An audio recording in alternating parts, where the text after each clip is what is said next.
Oi, o meu nome é Ariana Menck e esse é o podcast Pra Não Passar em Branco. Hoje a minha convidada você pode até não seguir, mas que você conhece, eu tenho certeza que você conhece. Ela é designer gráfica e tá aí na internet há muito tempo. O primeiro blog dela foi com 13 anos. Bom, eu tô hoje aqui com a Lu Ferreira, ou Chata de Galocha, ou só Chata. Ou só chata. Na rua, já chata!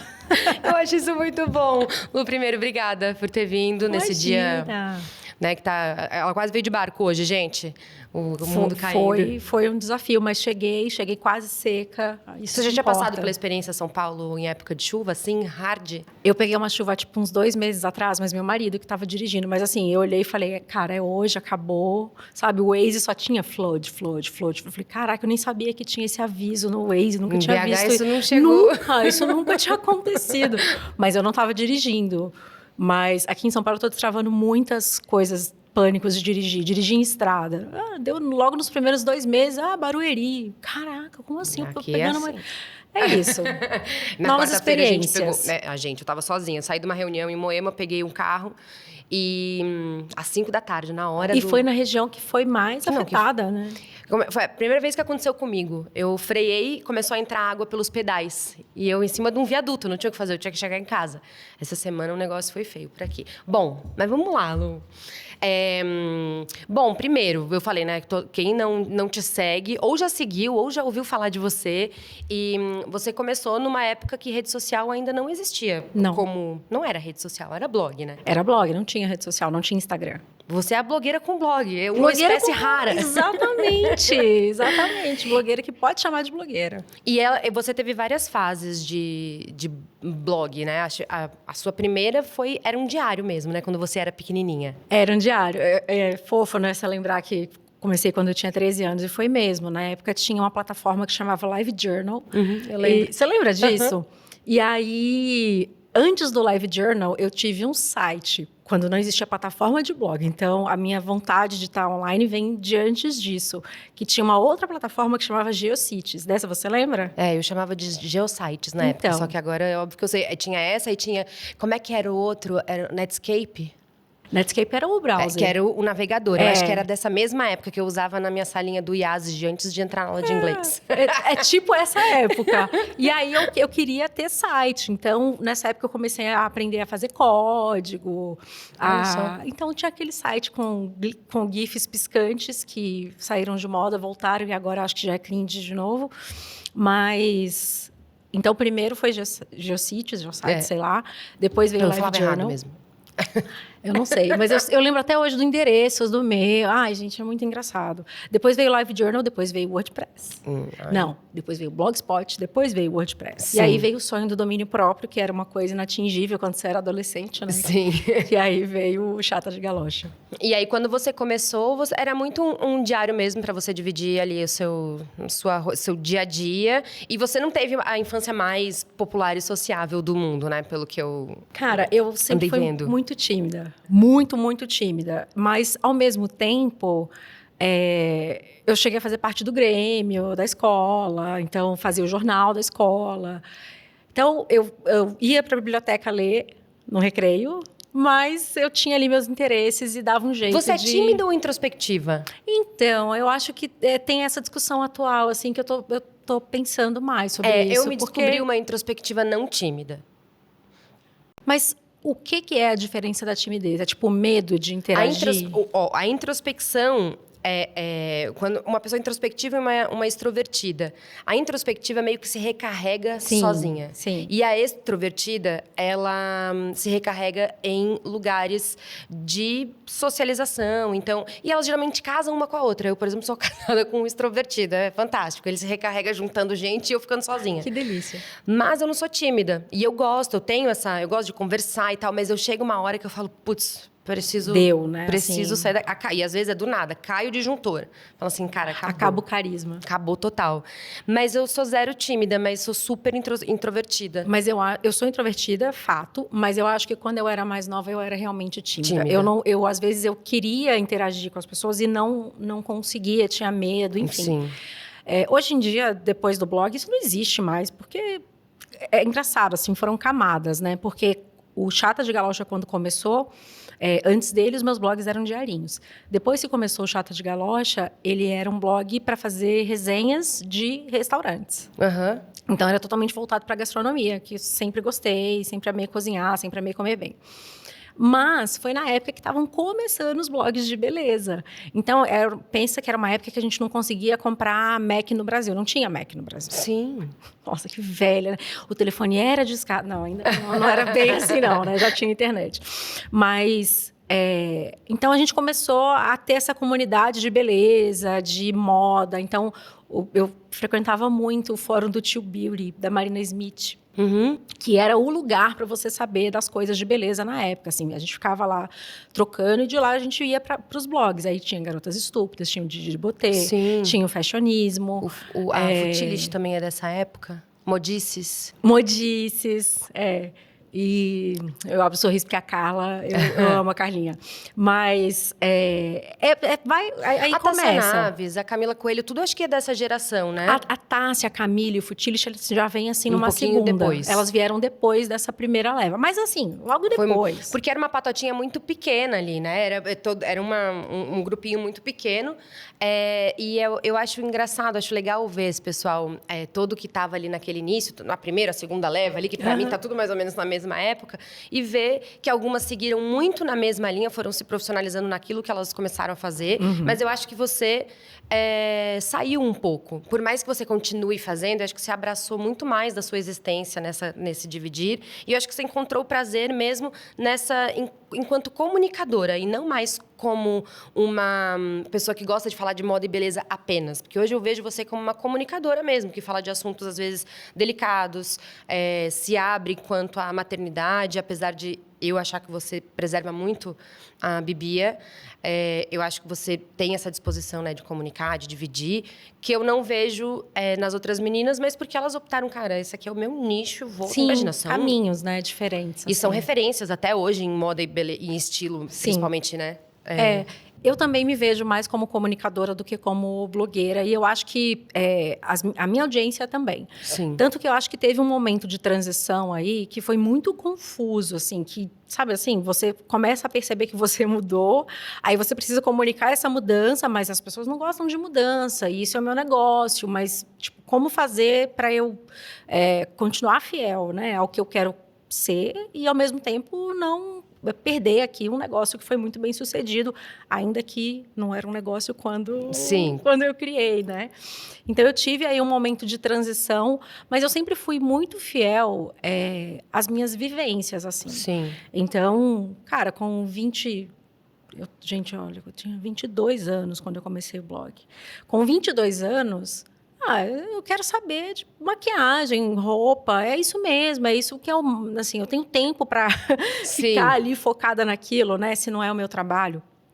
E aí, eu acho que, principalmente com a vinda da maternidade, aí eu comecei a ver outras coisas que eram mais importantes para mim e a criar conexões com a minha audiência que para mim valiam muito mais, assim. Sim. Durante a pandemia, eu foquei totalmente o meu conteúdo em saúde mental e bem-estar E que até hoje te acompanha essa temática, né? Até hoje me acompanha porque foi ali, cara, no final de 2020, as DMs que eu recebia das pessoas, assim, eu tenho salvo numa pasta, eu arrepio só de lembrar.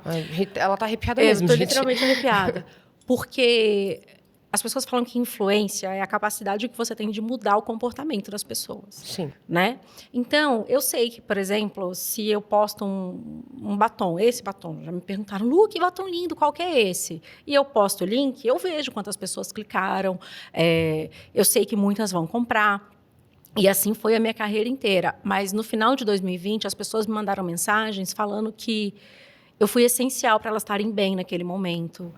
Que, putz, eu procurei uma psicóloga porque você falou que você estava fazendo terapia. E agora, Lu, nossa, eu quero te agradecer muito, não sei o quê. E foi no final de 2020 que você recebeu o seu diagnóstico também? Foi em janeiro de 2021.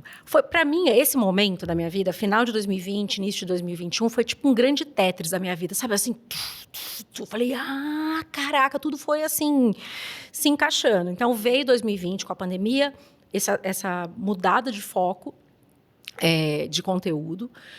No início de 2021, eu tive o meu diagnóstico de espondilite anquilosante, que é a doença autoimune. E o de ansiedade também, né? O de ansiedade veio um pouquinho antes, tipo em setembro, outubro de 2020.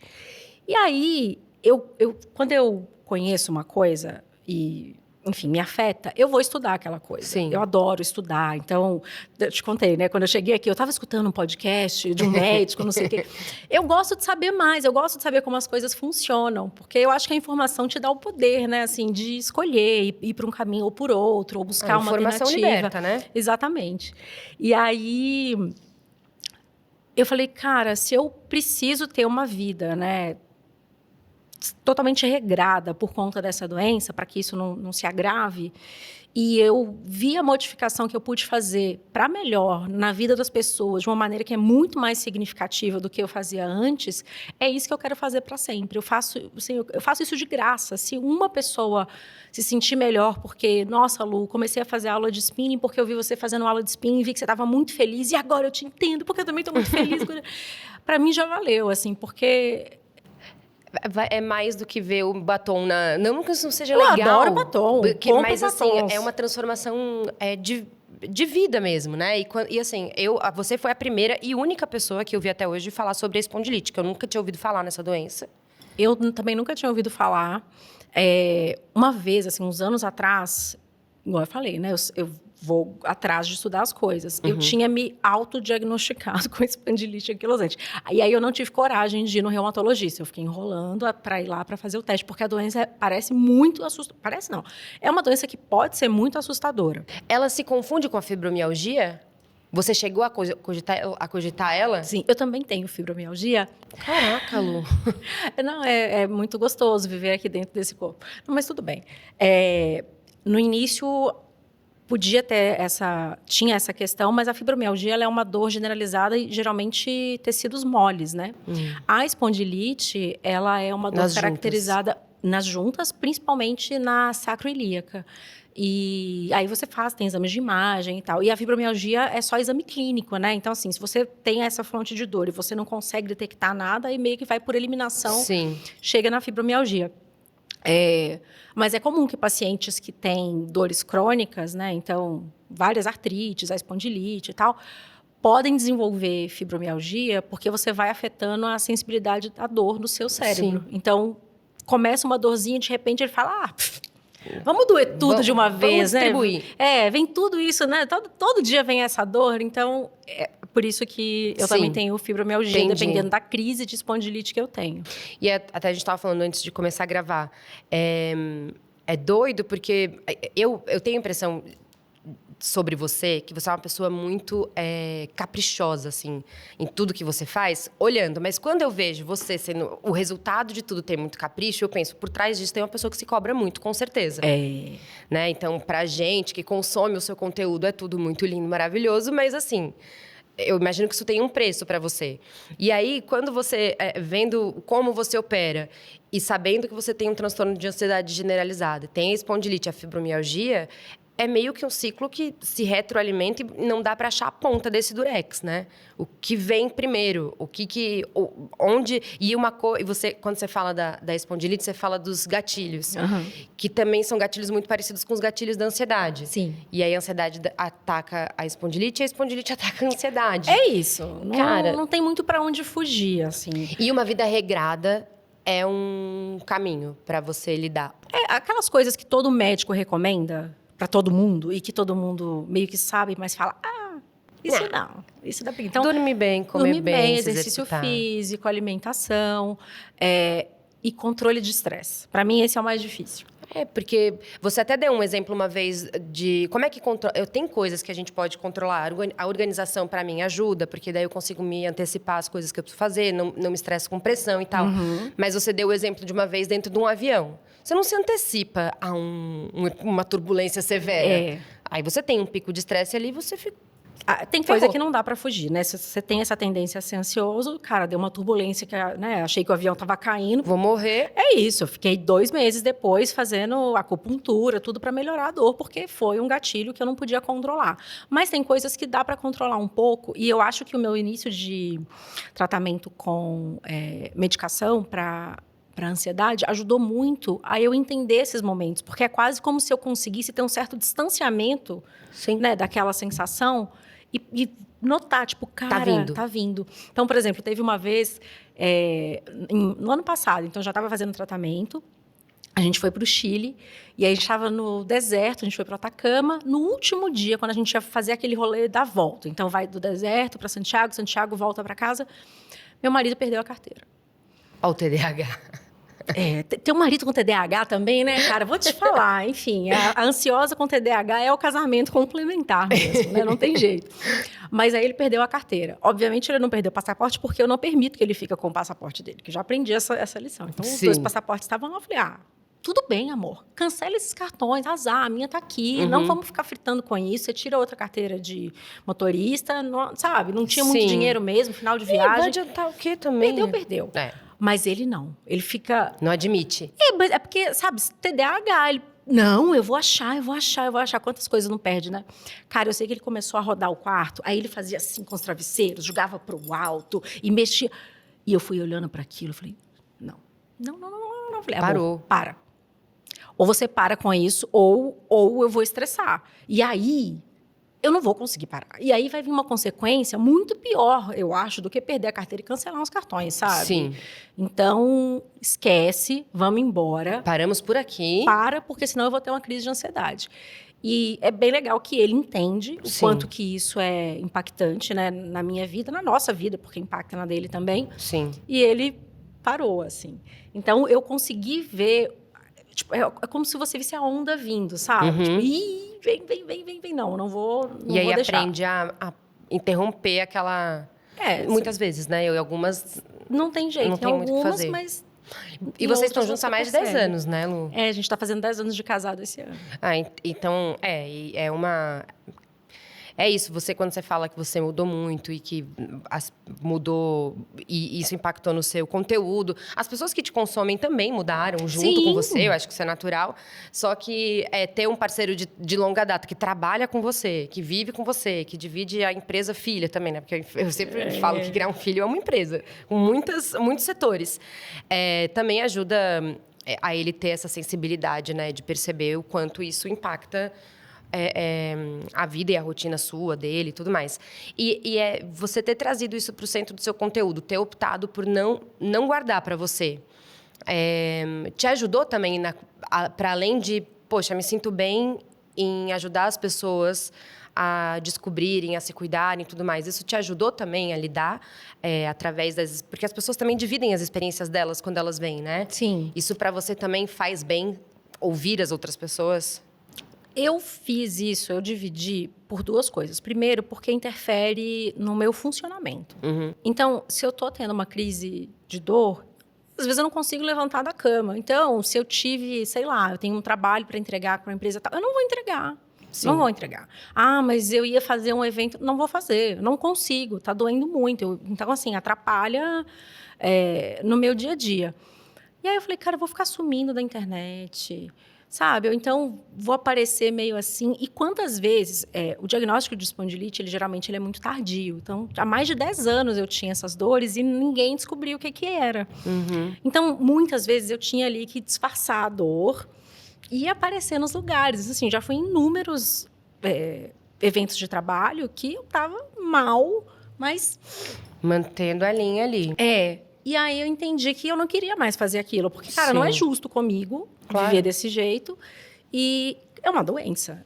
E eu sei que é uma doença muito difícil das pessoas conhecerem. Eu nunca tinha ouvido falar. E o nome, né? É muito eu não consigo nem falar. É que tem o segundo nome, gente. Eu tô falando espondilite, que foi o que eu decorei. Qual é o segundo nome? Anquilosante. Então, espondilite anquilosante. Nunca tinha ouvido falar. E eu também acho que tem isso, sabe? Se eu tenho um alcance bom, eu posso ajudar, talvez, pessoas que tenham esses sintomas, que eu fiquei sentindo isso por 10 anos até ter um diagnóstico, talvez as pessoas não tenham que esperar tanto, né? Busca um exame para isso. Exato, isso é muito legal, né? De estar na internet e de ter esse alcance muito grande, assim. Você pode, às vezes, fazer as pessoas terem ali uma descoberta que impacta no bem-estar delas, transforma. Simplesmente por dividir a sua vivência. Então, sei lá, para mim foi meio natural. Teve um dia que eu lembro, assim, quando eu falei que... Eu falei, gente, e aí, tudo bem? Aqui não tá bem, não. Eu tô com uma dor assim, não sei o quê. E aí eu compartilhei com as pessoas. E aí depois, várias pessoas que se identificaram, falaram, Lu, eu fui no reumato, eu também tenho, você não acredita, não sei o quê. Então, assim, eu acho que valeu a pena. Que bom.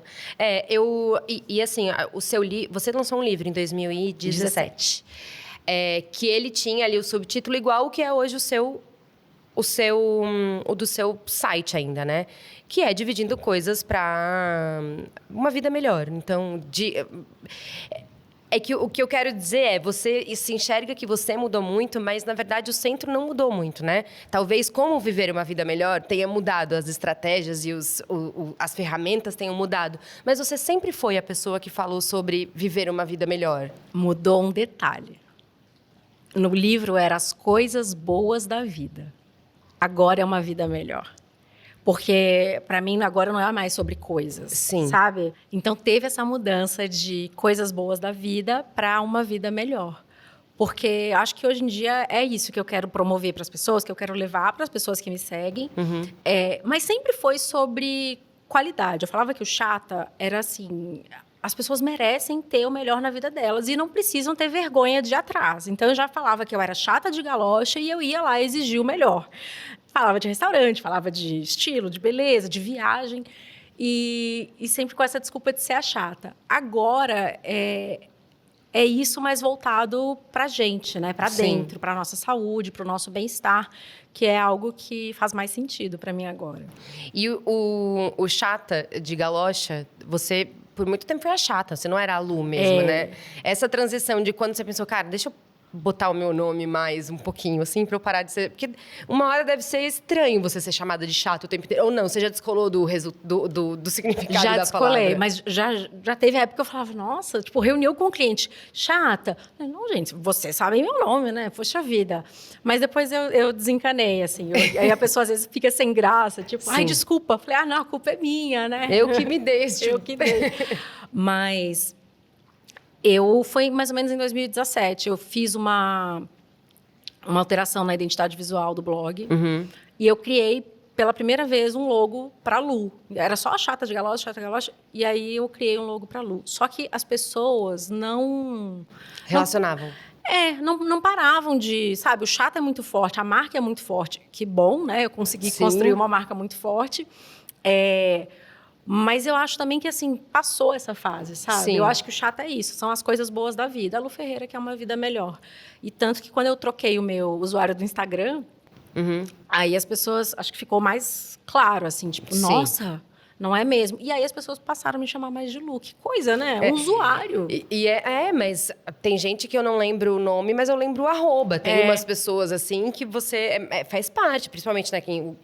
Quando a profissão é a internet, a maior parte da existência dela ali para as pessoas é na internet, é normal. Hoje, uma menina me mandou uma DM, eu vou até ler. Eu não respondi ela ainda. Mas é muito bom, porque as pessoas, sim, estão agora te chamando de Lu, mas parece que tem que justificar depois que é a chata.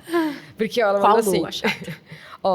Oi, Ari, acabei de criar um desafio comigo mesma. Adivinhar quem você vai entrevistar hoje no podcast. Minha aposta, Lu Ferreira, entre parênteses, chata de galocha.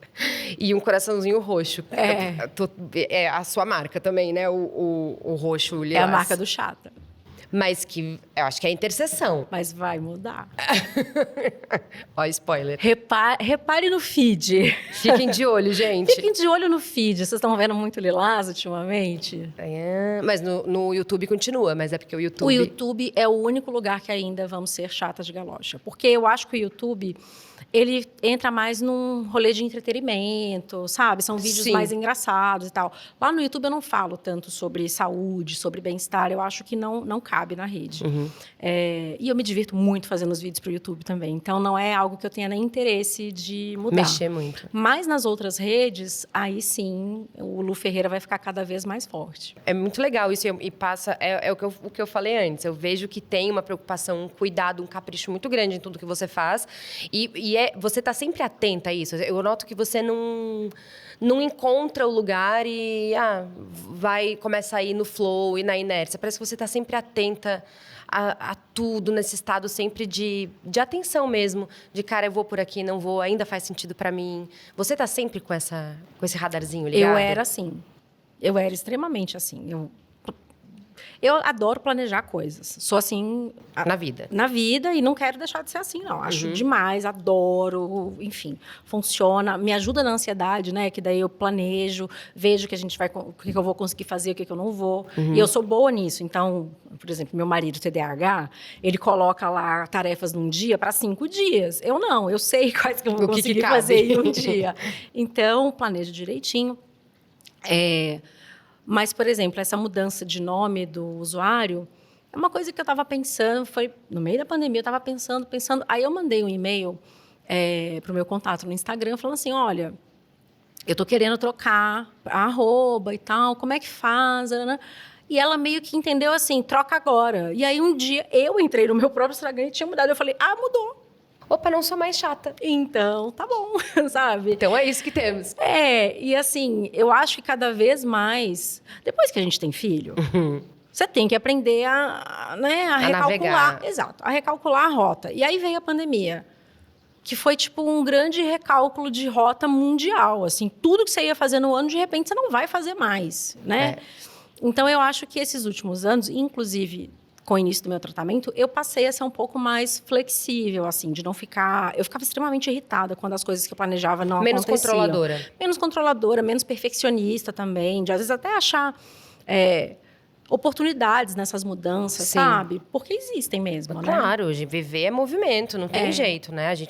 E ficar presa nessa necessidade de controle absoluto é um caminho muito curto para a gente ficar... frustrada com a vida. E falando em pandemia, que obviamente foi um marco na vida de todo mundo e que, nossa, ninguém saiu mesmo disso, você sempre viajou muito, né? Sim.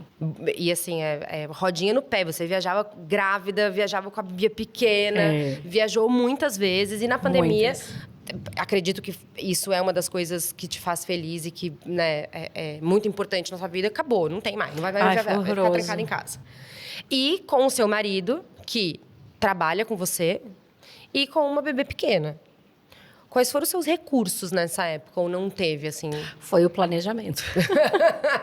Você não sabe. A Bia estava com 4 anos. Sim. Então, ela entrou na escola com 3, ela tinha feito 1 ano de escola. Daí veio fevereiro e aí fechou a escola. E eu olhava para ela e eu sentia uma tristeza tão profunda de ter uma criança tão pequena em casa, sem contato com nenhuma outra criança, não tinha quem brincasse com ela. E eu falei, gente, a gente precisa estruturar uma rotina para ela ter isso de uma maneira mais leve e para a gente conseguir trabalhar, né? Porque a gente trabalha um com o outro, a gente não pode parar de trabalhar, mas ao mesmo tempo é a gente que... Então, assim, eu peguei um monte de post-it colorido que tinha chegado não recebidos, fui colando na parede os horários de cada coisa e o que cada um ia fazer. E aí eu ia... sabe, mudando, não, isso vai ficar melhor aqui, isso vai ficar aqui. Foi tipo isso. Buscando serial killer. Exatamente. E aí, ficou meses na minha parede esse negócio. Porque aí a gente criou uma rotina.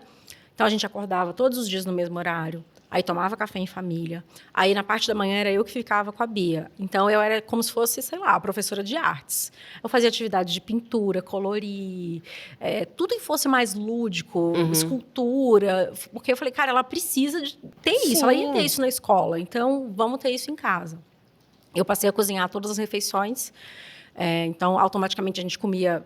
bem, no início da pandemia, a gente teve aquele rolê de tipo, vamos pedir chocolate porque estamos presos aqui. Eu bebia vinho todo dia. Já ia falar isso. Toda promoção da Wine e Vino, a gente aproveitava. Eu falei, olha, talvez eu tenha que parar. Mas foi todo mundo, né? Assim, e pão? Todo mundo fez muito pão. Eu tenho a panela do pão, tenho o negócio de fazer como é que chama? Cadê o André? Tem uma pessoa que não está aqui. Fez pão, mas meses da pandemia. Ele saía fornada, ele deixava na portaria de casa. E teve esse rolê na pandemia também, dos amigos deixando presente. Eu fazia bolo, levava para a porta da casa dos amigos, porque eu não podia entrar.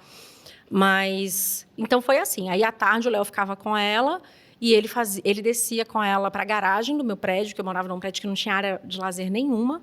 E ele ficava tentando fazer atividade física com ela. Sim. Levava bola, bicicleta, desenhava amarelinha, para ela se mexer um pouco. Porque eu falei, gente, é muita energia. E lá, eu morava em Belo Horizonte ainda na época, fecharam praça, você não podia sair na rua. E foi Aqui também, mas foi a fecharam capital que ficou parque. mais tempo fechada.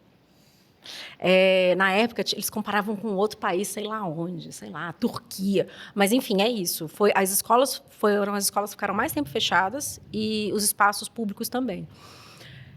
A gente se levou super a sério a pandemia, sabe? Usava máscara, aquela máscara da 3M, que não sei o quê, não saía mesmo, ia no mercado a cada 15 dias, o Léo lavava banana, aquela Galera dando vibe. banho no tomate. Mas chegou uma hora, assim, que a gente estava meio saturado, né? Todo mundo, né, Lu?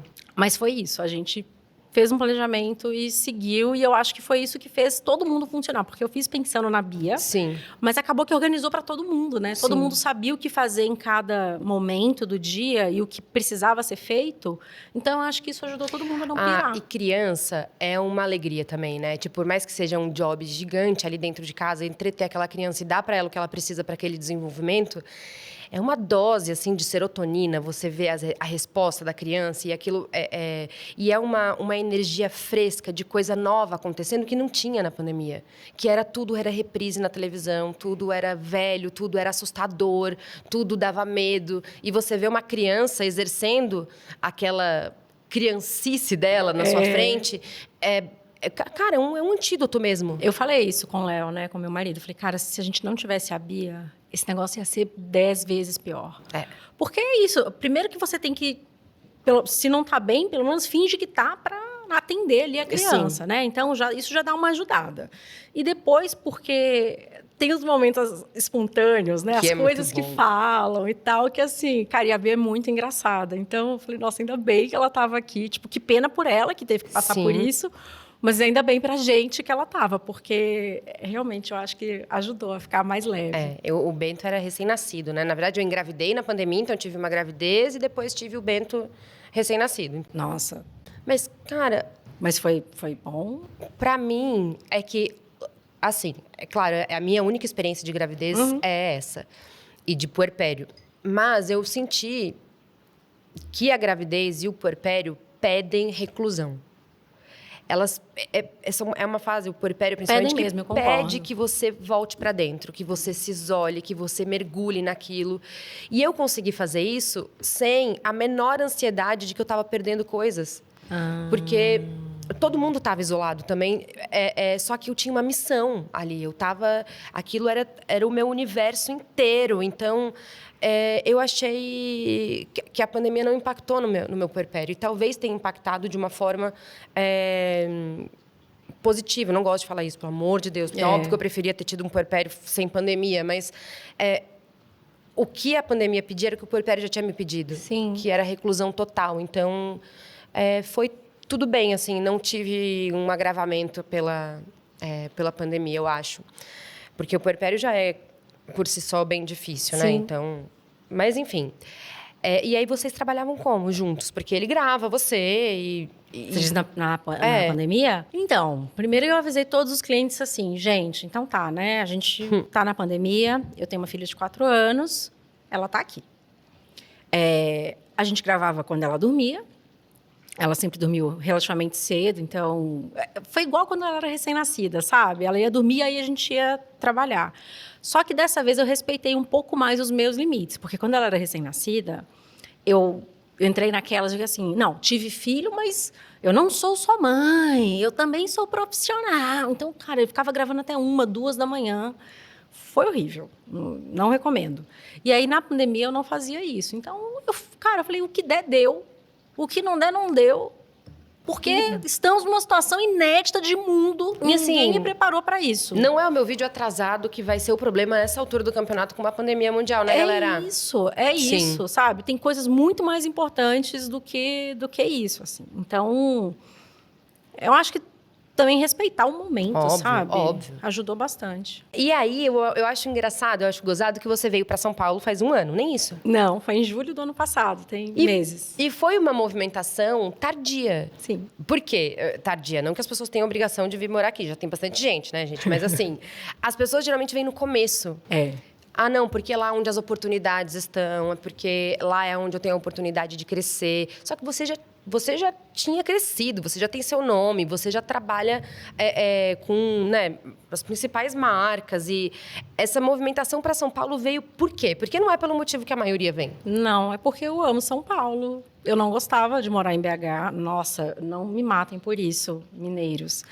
Não, porque eu não posso falar muito disso, porque as pessoas ficam muito tristes. Mas, gente, eu nunca amei morar em BH. Sempre fiz um movimento de sair de BH. Então, já quase morei fora. Já quase tinha vindo morar aqui umas 4 vezes. Eu fiz curso Abril. Depois eu trabalhava com uma empresa que era daqui, de fora e abri sede aqui. Então, assim, eu sempre quase vim para São Paulo. E aí, agora eu cheguei numa fase da vida e também... Com a pandemia, é chato, né? Tudo agora é a pandemia. A pandemia, mas não é tem um marco como. na vida de todo mundo, não tem muito que... Veio aquela coisa assim, nossa, a gente está aqui, não sabe no que vai dar, e eu sempre quis morar fora e nunca fui. Falei, então eu vou. Tô esperando o quê? Foi assim, então vamos. No meio do ano mesmo, não vou esperar dar fim do ano, não, vamos. Então foi por isso, e também pensando em trabalho, porque... Com a pandemia, mudou um pouco a dinâmica de trabalho. Eu sou de Belo Horizonte e sempre trabalhei com empresas daqui, mas eu vinha a cada 15 dias. Já tinha, sabe, o rolê no hotel, o povo já sabia o meu chá favorito. Chegava dando, e aí, fulano? Mas depois da pandemia, isso mudou, porque as pessoas se acostumaram muito com o online, com o Zoom. Então, as empresas passaram a trazer menos as pessoas de fora. Eu comecei a sentir que eu estava ficando de fora de oportunidades que estavam acontecendo aqui. Então, eu senti mais necessidade de estar presente aqui. Aí, juntou essas duas coisas, eu falei, cara, a gente vai. E foi tranquilo para a Bia? Não. Não? Foi horrível para ela. Ela detestou. Ela tinha o quê? 6, 7? 6 anos. A gente contou para ela em maio do ano passado. Aí a gente se mudou em julho. Quando a gente contou, eu me preparei toda. Falei, nossa, né? Uma grande mudança na vida dela. Aí, sabe, tinha todo um discurso preparado. Conversei com pedagoga antes de como é que eu devo falar. No que eu falei a ela, a reação dela foi assim... Que legal, mamãe! Nossa! Nana, quando a gente vai para São Paulo? Mamãe, é hoje que a gente vai para São Paulo? Não sei o quê. Aí eu falei, ai, que bom, não vou ter problema com isso. Que legal. Recebeu super bem. Adorou. Aí, eu continuei fazendo a transição, né? Aí, em maio, a gente veio para cá passar um final de semana. A gente já tinha alugado o apartamento em que a gente mora. Já tinha matriculado ela na escola. E eu falei, filha, vamos conhecer a nossa casa nova, a escola onde você vai estudar. Aí viemos e foi aquele fim de semana de sonho. A gente acampou no meio da sala. Ela chegou na escola, estava na hora do recreio, ela não queria ir embora. Eu falei, ai, meu Deus, está dando tudo certo, que legal. Chegou julho, eu e meu marido, a gente veio antes.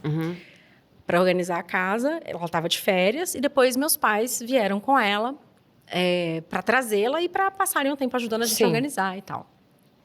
Aí eles chegaram e tudo ótimo, férias em São Paulo. Ah, vamos no museu tal, vamos não sei o quê, vamos num restaurante.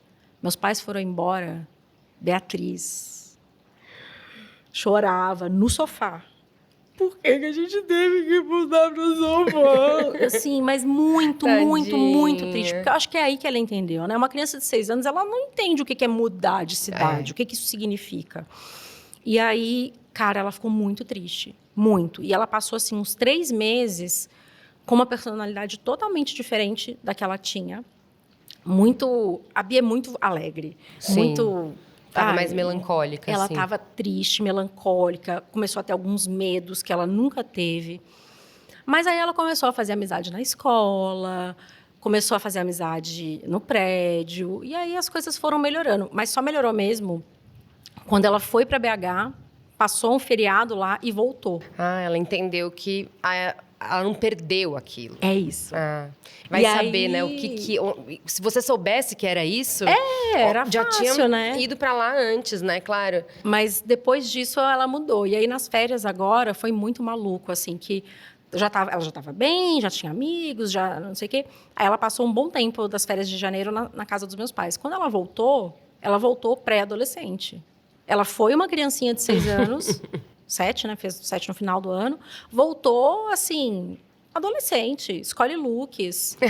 Não, muito maluco. E eu perguntei porque a minha primeira grande mudança, na verdade, a primeira mudança que eu fiz de cidade, eu tinha 2 anos. Mas aí, meus pais desistiram e em menos de um ano a gente voltou para a cidade. Então, essa eu não tenho muita memória racional, assim, né? Talvez. Muito pequena. Muito pequena.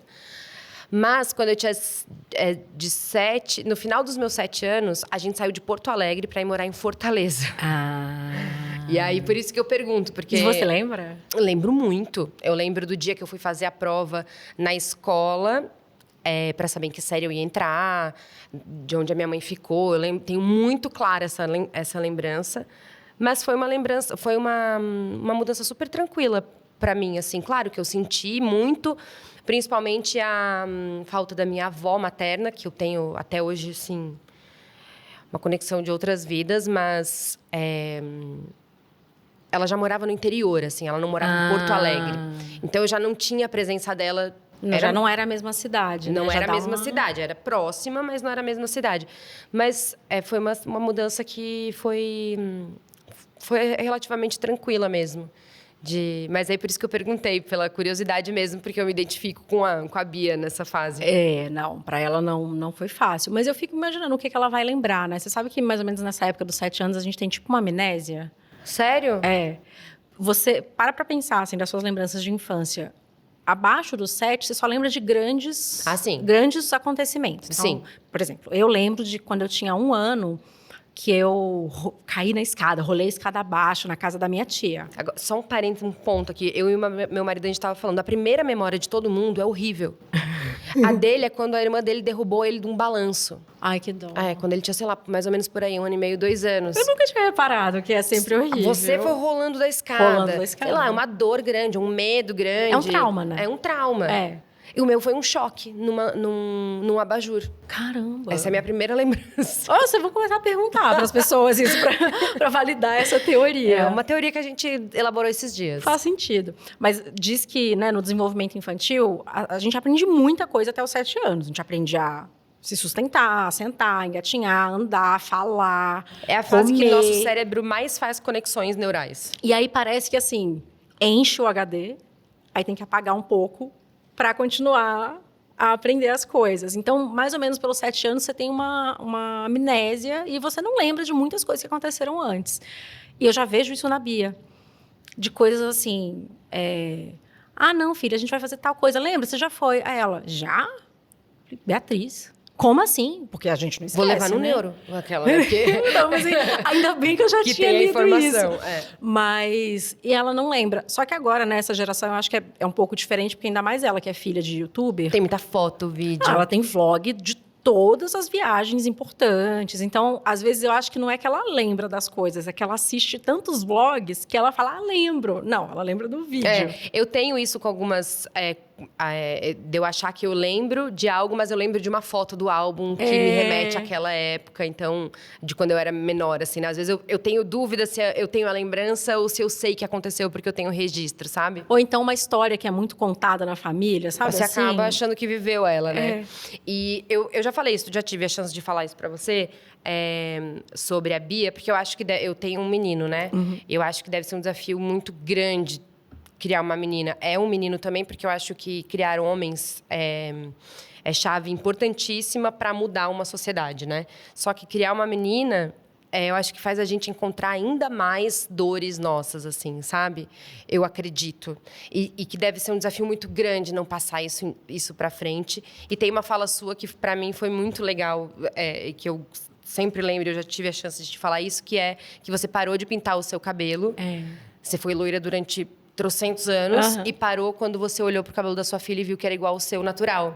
E aí eu sei que, né, quem te acompanha talvez já tenha ouvido essa história, mas conta aqui também para alguém, se alguém não tem ouvido ainda. Cara, são muitas camadas essa pergunta que você fez. Essa história do cabelo... a Bia tinha 1 ano e pouco, sei lá, eu estava lá completamente apaixonada. Ela é toda perfeita, o queixinho é lindo, o jeitinho que ela ri, o dentinho torto, é tudo lindo. O cabelo dela é lindo, como esse cabelinho é lindo. Aí eu olhei, cabelo dela é igual ao meu. Eu falei, mas tem quanto tempo que eu não vejo meu cabelo assim? Por que eu consigo ver beleza no cabelo dela e no meu próprio, que é idêntico, porque ela é minha filha e puxou o meu cabelo? Eu acho que eu preciso fazer babyliss e tingir de louro. E aí foi uma coisa de começar a conseguir ter esse olhar mais gentil comigo, sabe? Eu nunca esperei que maternidade ia fazer isso comigo, assim. É o tipo de coisa que, do nada, eu falei, gente... E aí eu parei de pintar o cabelo. E eu também me libertei da história do babyliss o tempo inteiro, porque eu achava a textura do meu cabelo errada. É liso demais, é escorrido, é murcho, tem que ter volume, tem que ter não sei o quê. Então, cara, eu tava na praia, eu fazia babyliss para ir pra praia. Pra perder o babyliss em 5 minutos. Exato. Então, enfim, adoro babyliss, adoro cabelo pintado, mas era uma prisão ali, Sim. sabe? Não podia existir sem aquilo.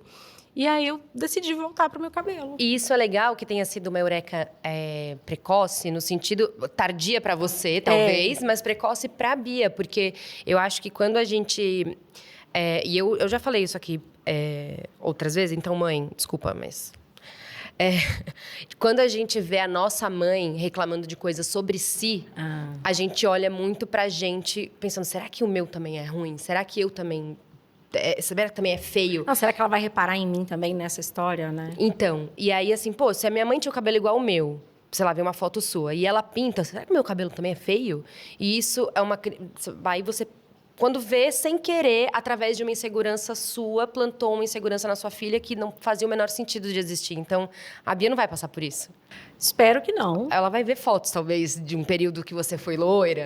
Talvez, mas... assim, o cabelo não vai ser uma questão, espero eu, enfim. Uma transferência de... Mas a gente, sem querer, transfere, né? Mas é difícil estar atento a tudo. É difícil, e também porque não é só a gente, né? A minha maior preocupação com a Bia era essa questão dela com a autoimagem.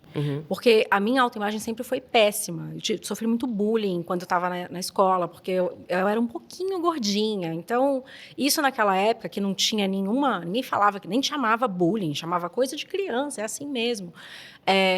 Me marcou muito. A então, mim também. Cara, eu tinha eu sempre me senti feia, sempre me senti muito gorda. E a nossa geração, essa questão do corpo, né? Assim, a gente vê hoje as capas de revista da época e é inacreditável o que era permitido circular por As aí. matérias das revistas que eram feitas pra gente, inclusive. Não, e tipo adolescente, né? Um negócio, assim, de como disfarçar tal, e qual era o modelo, o formato perfeito do corpo, e como você podia fazer truques pra... E revistas com dietas. Cara, a gente tinha 13, 14, 15 anos. E a cultura também, não só as revistas, né? Tipo, Bridget Jones era considerada gorda. E você olha pra atriz e assim, não, ela não é gorda, cara. Então, as Patricinhas de Beverly Hills, aquela amiga da a Brittany Cher. Murphy, né? Gente, pelo amor de Deus, ela era esquisita, a gorda, a feia. E aí você olha para aquilo e fala, tá, então eu realmente... Eu não tenho salvação, né? Deu para mim. Então essa questão para mim era mais importante, porque a minha relação com comida era muito ruim. Eu fiz dieta a minha vida inteira. E eu, por outro lado, eu sempre tive interesse em gastronomia, eu sempre gostei de cozinhar, eu sempre gostei de frequentar bons restaurantes. Então, era uma coisa muito em guerra dentro de mim, sabe? De apreciar, comer bem, gostar de comida, gostar de cozinhar e não posso comer, porque eu tenho tendência a engordar. Cara, que angústia mesmo, pensar que você teve um blog que começou falando de comida, que você teve um canal por anos cozinhando, que até hoje no seu canal você cozinha e conversa, e ao mesmo tempo ter uma outra Lu dentro falando que não pode comer, que tem que contar caloria, que aquilo vai engordar. Você já... Quer dizer, você já falou, né? Você teve... É um transtorno alimentar. Não deixa de ser, né? Claro, não sei se você teve coisas mais sérias como compulsão. Não tive. Mas essa relação de penitência e de culpa com a comida é um transtorno, né? Eu tive fases, assim, na adolescência de, tipo... enfim, hoje em dia... Ainda bem que está melhorando. Eu vejo que está melhorando, mas... Comi uma pizza no almoço de domingo com a minha família. Aí, primeira vitória, consegui comer só uma fatia de pizza. Segunda vitória, vou fazer bicicleta aqui até dar as calorias que está escrito na revista lá, que vinha essas informações. Quanto tempo você precisa fazer de ginástica para queimar uma fatia de pizza? E aí eu ficava, sabe? E olha, Esse é um tema que me pega muito, porque a academia sempre foi penitência. Pra mim também. Sempre foi penitência. E a primeira vez que eu experiencio uma academia prazerosa é agora.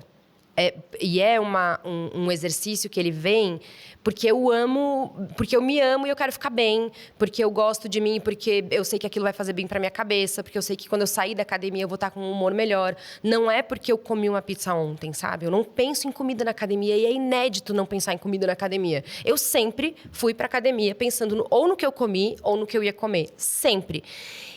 E eu não sei se tá mudando tanto assim.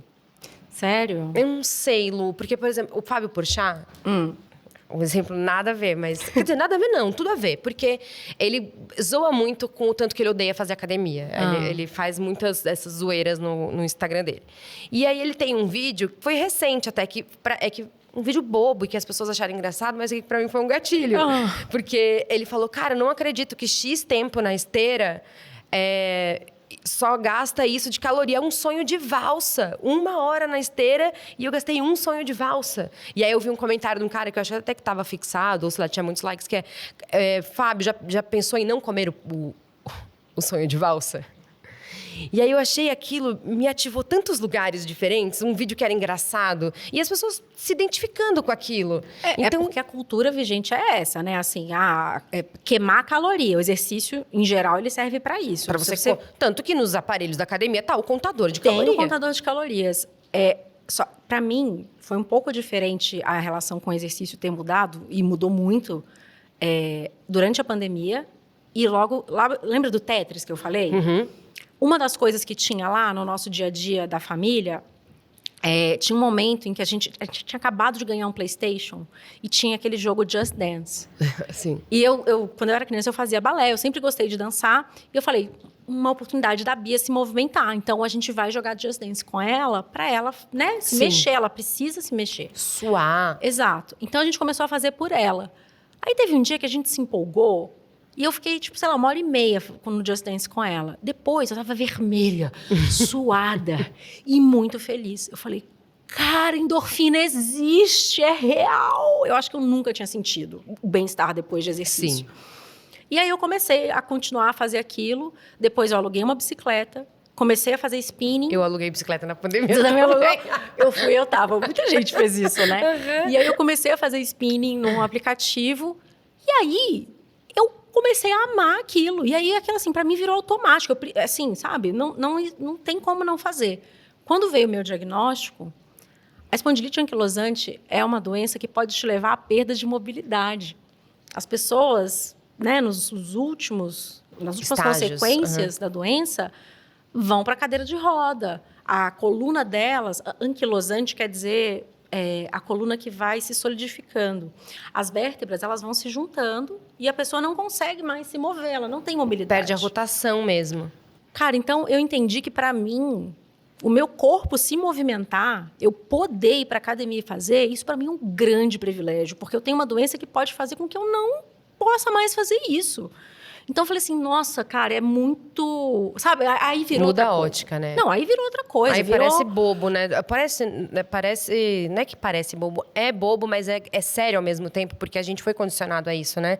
Mas pensar, cara, é sério que eu tava preocupada com a pizza? Exato. E aí, é isso, assim, de sentir a endorfina, de ver o tanto que aquilo me fazia bem, assim, pro meu bem-estar psicológico. Sim. E depois o tanto que a gente... E aí eu tenho essa doença, mas mesmo quem não tem, cara... Poder se movimentar, ter o privilégio de conseguir levantar da cama, fazer suas coisas com independência. Aí eu comecei a pensar muito no meu futuro, porque com essa doença eu começo a pensar. E aí eu lembro, das pessoas na academia fazendo com fisioterapeuta, e eu lembro de uma senhora especificamente que ela não conseguia subir a escada. E aí teve um dia que ela subiu um degrauzinho, cara, ela quase chorou. Eu falei, gente... Todo mundo tem que se cuidar. E isso vem com o tempo também, né? Claro, a gente não é mais adolescente, a gente já não tem mais, a gente já consegue se enxergar para além da nossa imagem. Eu acho que tem esse período onde a gente acha que a gente é o que a gente... E a gente tem filho e pensa no futuro, né? Exatamente. Também. E a atividade física, ela, quando você fala que é um privilégio poder se movimentar, né, ter a mobilidade e tudo mais, esse privilégio na velhice, ele só vai existir se a gente se mexer agora. Porque Exatamente. tônus muscular... Gente, eu não queria ser essa pessoa, mas... O tônus muscular é o que vai garantir a gente... Sabe quando você vê na rua aqueles velhinhos que estão corcundas, que tem uma bola e já é 90 graus? Isso é porque essa pessoa não tem músculo. Porque ela não tem músculo para sustentar reto. E aí, o que a E gente as dores, quer? dor no joelho, dor no quadril, isso é porque E brincar não tem com o mais neto. músculo ali para sustentar o esqueleto. Exato. Então, assim, para ir no mercado, para ser para chegar, né, numa velhice com independência e qualidade de vida... É isso. Poxa, eu quero isso pra mim, sabe? E não é quando eu tiver 60, 70 anos e eu começar a fazer academia que as coisas vão... Não, Aí já... Claro que, né? Antes sempre tarde do que válido, nunca. é. Mas é agora, entendeu? Até porque é hábito, né, Lu? Então, a gente precisa colocar isso como realmente um antídoto. Para mim é remédio. Os meus médicos, né, o reumato fala, a atividade física é remédio. Você cansou do pilates, vai fazer dança. Cansou da dança, vai fazer bicicleta. Cansou da bicicleta... Mas vai se mexer. Tipo assim, vai mudando, mas você só não pode parar. Sim. E é muito louco, assim, porque se eu fico parado um período, tipo 3 dias, eu vejo a doença começando a se manifestar. Não posso parar. Então é isso. Eu quando eu fico sem, sei lá, na segunda-feira eu não fui, terça-feira eu tava me sentindo super... Porque pra mim impacta muito na minha saúde mental, assim. Hoje eu vejo, assim, provavelmente não, sempre impactou, mas eu não estava atenta a isso, eu não notava isso. Agora, assim, hoje... Por que, né, que a gente não nota antes? Porque eu já tentei fazer antes. Eu não sei, Lu, tem uma hora que eu, pelo menos, fiquei obcecada pelo meu bem-estar, assim. A minha obsessão é essa. Não, agora é isso. Maneiras de dormir bem, florais, e luz do quarto, higiene do Diminui a sono. luz. Eu virei essa pessoa. Eu sou essa pessoa, somos Suplemento assim. de magnésio. E eu virei a pessoa que quer ficar bem. Eu quero ficar bem, gente. Assim, essa é a minha... Não quero ficar rica, eu quero ficar bem, sabe? Então, eu fiquei super obcecada pelo meu bem-estar. O que é? Tô trabalhando demais, vou ter que parar de fazer isso, vou parar de fazer isso. É totalmente meu movimento nos últimos anos. É esse. Eu construí uma rotina em que a minha saúde é em primeiro lugar. Eu tô trabalhando menos, porque eu faço mais exercício, porque eu vou dormir cedo. Eu vou nos eventos. Eu fui num evento ontem de um cliente. Acabou a apresentação. Falei, Obrigada vou pelo dormir, convite. já são 9 horas. Tarde. Mas a maternidade também ajuda nisso. E é engraçado, porque a maternidade é esse negócio de se doar 100% para uma pessoa e, ao mesmo tempo, depois que você entende que não dá para se doar 100% para uma pessoa porque falta para você, você entende, cara, a mãe legal, a mãe boa para essa minha filha é a mãe que está feliz. Né, isso eu sempre tive na cabeça, sabia? Eu tive um período... ainda eu penso no primeiro, no Bento, em tudo. Só que eu penso primeiro no Bento até quando eu decido me cuidar antes. Então, é muito maluco isso que o Bento trouxe para mim. Não é que eu fosse uma pessoa autodestrutiva, que não se cuidava, mas eu fiquei tão atenta, porque eu quero... Você tem que estar bem para estar ali para ele, né? E assim, a semana que eu tive 2 semanas esse ano que foram muito difíceis. Muito, muito, muito difíceis mesmo para mim. E coincidentemente, mas não é uma coincidência, foram 2 semanas em que o Bento estava muito complicado. Que eu levei isso para terapia e tudo, assim. Eu falei, cara, o Bento está numa fase muito difícil. E aí, não era o Bento que estava numa fase difícil, ele estava sentindo o meu desconforto. Eles são assim. Ele sentia a minha dor, assim, sabe? Então, foram 2 semanas que ele demandou muito de mim, que ele me cobrou muito. E ele não é essa criança, não era antes dessas 2 semanas e não foi depois. Mas ele estava sentindo que eu não estava bem. Isso já aconteceu com a gente também. E é isso, a terapeuta fala. Eles sentem. E aí, quando a minha analista falou, olha, as coisas não estão descoladas, eles sentem muito mais do que você consegue falar para ele. E aí eu falei, é isso, não posso esperar ser uma mãe, a mãe que eu quero ser, se eu não estiver olhando para mim antes. Então, eu estou em primeiro lugar. Aliás, trazendo isso, eu preciso de um conselho. Provavelmente não. Quando esse podcast for pro ar, isso já vai ter acontecido. Mas eu vou fazer minha primeira viagem sozinha, sem o Bento. É muito longe? É bem longe. Tá. Assim, eu não posso voltar, deu merda, volta agora. Entendi. Sabe? Tá passando Mas mal, é pouco volta. tempo, são 5 dias. Tá. Só que eu tô falando disso na análise sem parar. Eu não acho que eu tô 100% preparada, mas eu sinto que eu preciso desse momento agora. Você quer? Quero, mas eu tô cagando de medo. Eu, assim, tudo bem, claro, vai. Cagando de medo, já com saudade antecipada, mas quer. Choro. A minha primeira E viagem... eu quero saber da sua primeira experiência. Assim, a minha sozinha, sem a Bia, não conta muito na minha cabeça, porque eu vim trabalhar aqui em São Paulo. Eu vou a trabalho, tá? É. Mas eu vim trabalhar, vim um dia, voltei no outro. Entendeu? Tipo assim, cheguei 4 da tarde, no outro dia, 10 da manhã, tava no aeroporto. Eu dormi sem a Bia. Não quero diminuir, mas assim, é mais soft, vai. Sei lá, amanhã eu tô aí. Não. E São Paulo. Deu do ruim, lado. eu pego um avião e tô lá, né? Mas, aqui, pra mim... E ela tava com o pai. Então, também teve isso. Sim. Mas, quando ela tava com 11 meses, nós dois, eu e o pai dela, a gente viajou. E aí? Pra Barcelona. Que é pra onde eu vou. Mentira! Nossa! Então, Ai. a gente foi pra Barcelona. E eu passei, assim, uma semana... morta. Eu tô assim. Assim, gente, não, eu não vou fazer isso. E aí eu lembrava que antes de ter filho, eu ficava vendo as mulheres sofrendo no Instagram. Eu falava, gente, mas você tá tão ruim assim? Não viaja, que coisa, que drama. Eu amo a mãe pré-filho. Eu amo. Ridícula, né? Mas é isso, é muito... A gente entra em conflito, né? Porque pra gente é importante. Então, é aí mas que eu tô. Vou ter que ficar... Mas é importante. Mas... Sabe o que aconteceu? No dia que eu tava indo viajar, que foi o dia que eu achei que ia dar... Assim, que eu ia chorando Então, pro eu tô aeroporto achando que... e tal. Deu uma confusão com o meu voo. Que? Cancelou? Não cancelou? Ah! Aí sabe quando você tem que sair correndo? Eu mal pude despedir dela e eu não sabia se eu ia conseguir pegar o avião ou não. E, no táxi, falta quanto tempo? Quando eu parei, eu tava no avião. Indo pra Barcelona. Indo pra Barcelona. Sem eu a falei, filha. Gente... E foi ótimo. Ela ficou ótima. A viagem Eles foi ficam, boa. né, ótimos. Mas você escolheu um período muito bom, porque pra gente eram, 8 dias. Chegou lá no dia 7, aí já tava ruim. Sabe assim, não, deu. Não precisava ter ficado aqui hoje, queria estar indo embora agora, queria estar lá. Então, 5 dias foi bom. Foi inteligente. Foi. Tá. Eu acho que é um bom período. O trabalho tem 4 dias e eu pedi um dia a mais. Você se deu um dia. Eu falei, já que eu já vou estar lá... lógico. E aí eu vou ficar um dia lá que eu vou fazer... A gente foi pra Barcelona em novembro e tem 2 museus que eu não consegui ir, porque a logística com filho, com tudo é muito... E a minha prioridade lá era o Bento. Eu não queria forçar uma barra com ele também, enfim.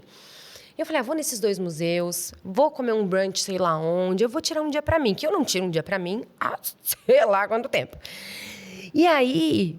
Só que, cara, eu tô muito... Esse podcast foi pro ar, provavelmente vocês já vão ter ouvido o meu feedback sobre como é que foi, porque é semana que vem que eu vou viajar.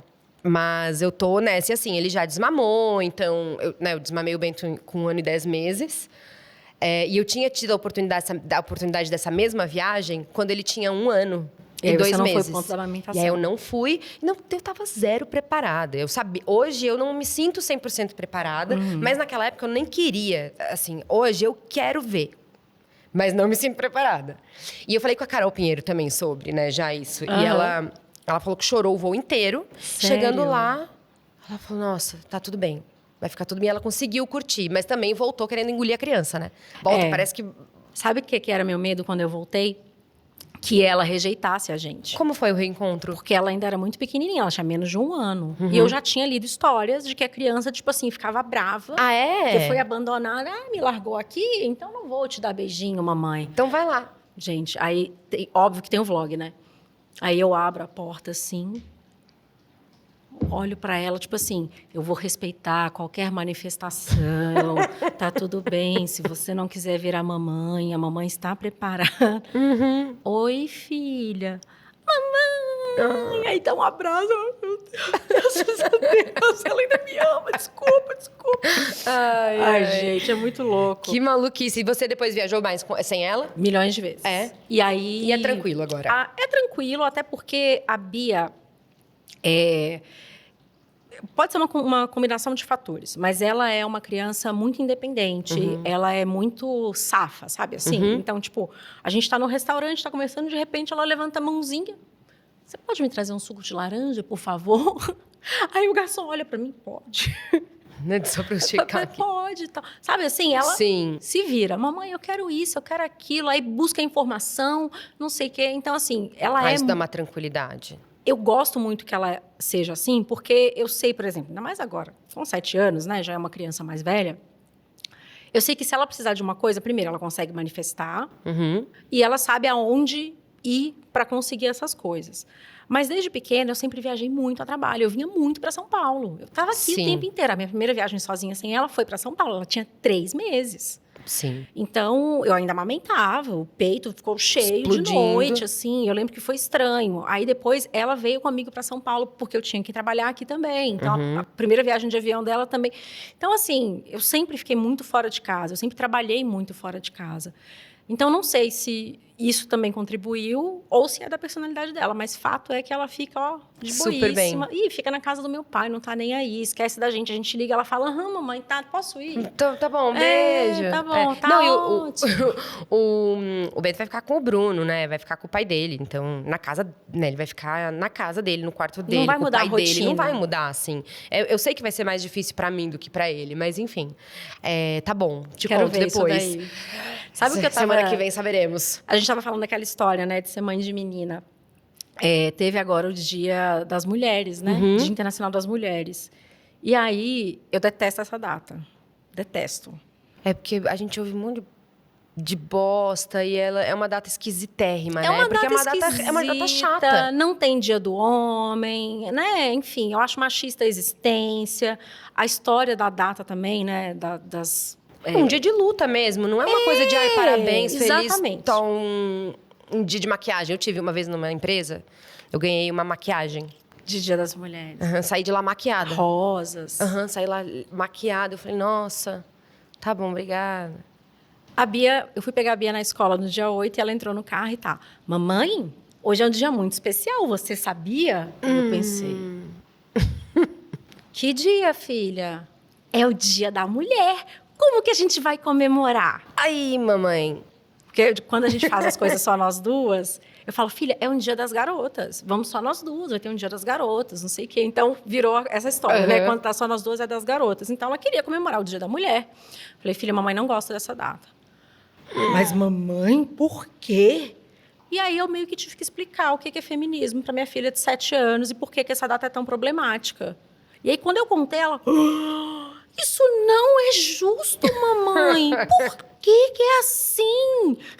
Porque a sociedade patriarcal, do homem cis, branco... Sabe essas coisas? Eu falei, gente...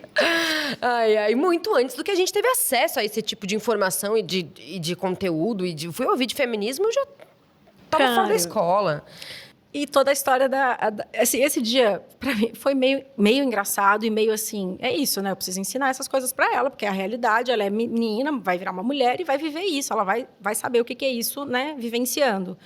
Mas a outra coisa também que ser mãe de menina me deixa muito alerta é a história de abuso, porque, assim, é muito grande, eu né? Eu tenho esse alerta com o Bento sendo menino. Pois é. Muito, porque, assim, conheço pessoas próximas de mim, homens, que sofreram abuso na infância. Então, assim, cara, eu não relaxo com ninguém. Eu também não relaxo com ninguém. Eu tô o tempo inteiro que eu tô perto da Bia, eu tô... Tá com quem? Quem que tá? E principalmente quando ela era um pouquinho menor, eu ficava ainda mais vigilante, porque ela foi aprendendo as coisas, né? Mas quando ela era neném, para trocar a fralda, eu falava, licença, filha, mamãe vai limpar aqui. Depois ela começou a tomar banho e começou a perguntar a parte do corpo, o que era. Eu falei, filha, aqui é a parte íntima. Ó, lembra que só a mamãe que pode lavar quando precisar. E o médico, quando for examinar, mas só com a mamãe do lado. Então, ter que ficar o tempo inteiro ensinando isso, lembrando. Se alguém fizer isso, o que você faz? Isso é muito... Cara, é muito cansativo ter que preparar para uma coisa... Mas a educação sexual, né, Lu? É tão importante isso, cara. Porque eu faço isso com o Bento também, desde sempre. E eu falo que o que a fralda esconde, só a mamãe e o papai podem mexer. E é para limpar ou para passar remédio. E que quando ele aprender... Aí o Bruno super ensina a limpar e tudo mais. E que depois a gente incentiva ele a limpar. Mas é óbvio que, né, é igual o dente. Ele escova e depois eu vou lá e escovo o dente dele. Mas a gente precisa fazer isso, né? Então, tem uma coisa que, para mim, vai junto com a educação sexual, que é não existe segredo com a sua mãe.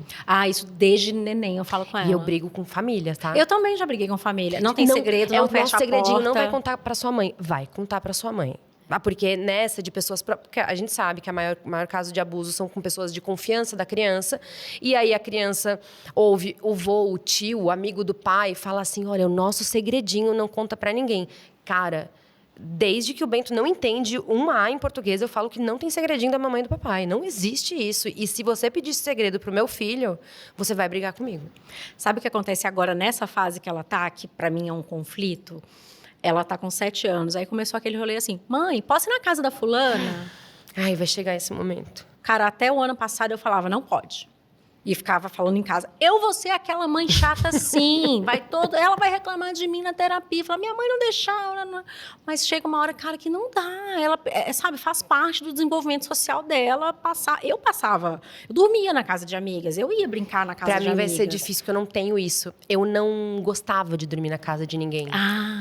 Sempre tinha essa pessoa que não gostava. E quando eu ia dormir na casa da pessoa, dava 9 da noite, eu ligava. Mãe, pode me buscar. E a minha irmã era igual. Eu tinha uma prima que era assim. A minha irmã também nunca gostou de dormir fora, eu também não. E a gente sempre trazia as pessoas pra casa.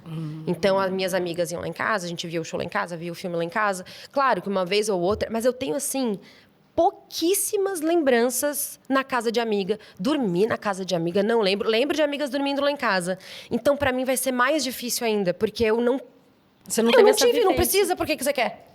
Passei a infância inteira sem ir, porque agora você tem que ir. Ai, filho. Espera aí. Vai falar da mamãe na terapia, sim. Eu dormia muito na casa de primas, primeiro, e depois de amigas. Não tô preparada. E aí, hoje, eu fico pensando assim, gente, o perigo que eu corri. A mãe é doida. Mas é isso, Não, outros parte. tempos, né? Mas aí, agora, é isso. Mãe, posso descer pra brincar no play? Aí, eu descia com ela e ficava lá, olhando ela brincando. Eu falei, gente, tá ridículo isso daqui. Não, né? Não tem nada a ver eu estar aqui. Aí a mãe sem noção. Agora eu subo e fico na janela, assim. Continuo doida, mas minha filha não sabe. Eu tô dosando a loucura. Por exemplo, de vez em quando, uma família da escola manda mensagem. Oi, a Bia pode vir aqui para brincar com fulano? Assim, uma vez aconteceu e eu nunca tinha visto a cara da mãe da pessoa. É difícil, Lu, não dá também. Não, aí não, né? Pelo menos eu preciso te conhecer, sentir ali uma firmeza. Aí, curiosamente, hoje, nesse momento, ela está na casa de um amiguinho da escola. Mas eu já conhecia a família, conheci o garoto, sabe? Eu falei, não, beleza, essa família, ok. Confio neles para minha filha dessa idade ficar lá algumas horas. Mas tá sendo assim. Eu imagino que deve ser desafiador. É isso, toda fase tem seus desafios, né, Lu? Bom, eu acho que a gente tá chegando no fim. Já! E eu fico muito feliz. Eu acho você muito generosa na hora de dividir as suas experiências. Eu acho que você tem essa transparência que não necessariamente eu acho que você se super expõe. Eu acho que pelo fato de você sempre ter trabalhado na internet, você aprendeu muito, você tem muito esse traquejo. E é gostoso ouvir você falar. E assim, eu sei que tem muita gente que vai ficar muito feliz que você está aqui, porque eu, com frequência, já recebi pedidos de você participar, então estou feliz que você veio. E aí eu vou fazer a última pergunta que eu faço sempre, que o que você precisa chegar lá na frente e pensar, cara, minha vida não passou em branco porque isso aconteceu. Nossa, é muito brega se eu falar porque eu tive a minha filha. Não, porque essa... Ai, mas hoje é assim... É muito louco para mim, porque eu tenho uma relação com a minha mãe que não é muito tradicional. Uhum. E eu estou vivendo pela primeira vez uma relação mãe e filha do jeito que eu sempre idealizei. Então, gente, eu amo tanto ser mãe da Bia. É tão gostoso poder ensinar e apresentar as coisas para ela, que para mim... É isso. Quase choro. Já valeu. Que demais. E eu acredito isso até porque é isso, né? Uma conexão ímpar, nova, profunda e que também é uma cura, né? Então, por que mais potente que isso? Lu, muito obrigada. Eu que agradeço. Por ter vindo. Quando você chegou, eu já gostava muito de você e estou muito feliz da gente ter trocado um pouquinho mais. Não foi a primeira vez, mas eu fico, né, cada vez é mais gostoso. E é isso, gente. Se você ainda não segue a Lu, ou né, a Chata, conteúdo bem feito, de qualidade em todos os lugares, no site, no YouTube, no Instagram, só vai lá. E até o próximo episódio. Tchau!